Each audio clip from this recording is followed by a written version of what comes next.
வணக்கம். இப்போ இந்த வீடியோ ப்ரெசன்டேஷனில் நம்ம எம்சிஎக்ஸ் க்ரூட் ஆயில் மார்க்கெட்டில் இன்றைக்கி எப்படி ட்ரேட் பண்ணலாம் அப்படின்றத பற்றி பார்க்கறதுக்கு முன்னாடி நேற்று மார்க்கெட்டில் என்ன நடந்தது, நம்ம என்ன எதிர்பார்த்தோம் அப்படின்றத பற்றி பார்க்கலாம். நீங்கள் பார்த்துட்டு இருக்கிறது க்ரூட் ஆயிலோட 7 நிமிஷம் கேண்டில் ஸ்டிக் சார்ட். இந்த கேண்டில் ஸ்டிக் தான் நேற்று மார்க்கெட்டோட ப்ரைஸ் ஓப்பனிங் 3210 பக்கமாக ஓப்பன் ஆகிருக்கு.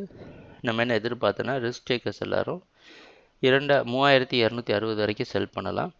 கன்சர்வேட்டிவ் ட்ரேடர்ஸ் மார்க்கெட் கரெக்ஷன் கொடுத்ததுக்கப்புறம் ட்ரேட் பண்ணலாம்னு நினச்சிருந்தோம். ப்ரைஸ் ஓப்பன் ஆனதுக்கப்புறம் ஓரளவு சைடாகவே மூவ் ஆகி 3220 ரெசிஸ்டன்ஸ் எடுத்து தொடர் சரிவை சந்தித்து மார்க்கெட் பார்த்திங்கன்னா அடுத்தடுத்த டார்கெட் எல்லாம் ரீச் பண்ணி 3110 வரைக்கும் கீழே வந்திருக்கு.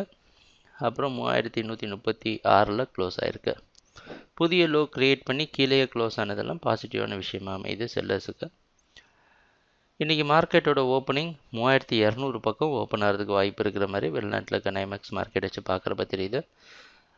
மறுபடியும் நம்ம எதிர்பார்த்த மாதிரி நேற்று இந்த மாதிரி ஒரு கரெக்ஷன் கொடுத்து மார்க்கெட்டில் கீழே பையிங் இருக்கும்னு எதிர்பார்த்தோம். அந்த ஒரு காரணத்தினால தான் கன்சர்வேட்டிவ் ட்ரேடர்ஸ் எல்லாத்தையும் ட்ரேட் பண்ண வேணாம், மார்க்கெட் வாட்ச் பண்ணலாம்னு முடிவு பண்ணியிருந்தோம். இன்றைக்கி என்ன செய்யலாம் அப்படின்னு பார்த்தோன்னா, இன்றைக்கி நம்ம ட்ரேடிங் திட்டத்தில் பெரிய மாற்றம் இல்லை. கன்சர்வேட்டிவ் ட்ரேடர்ஸ் மற்றும் ரிஸ்க் டேக்கர்ஸ் 2 பேருமே ஓரளவு மார்க்கெட்டில் கரெக்ஷன் கொடுத்து கன்சால்டேட் ஆனதுக்கப்புறம் நம்ம தொடர்ந்து மார்க்கெட் டவுன் ட்ரெண்டுக்கு சாதகமாக ட்ரேட் பண்ணலாம்.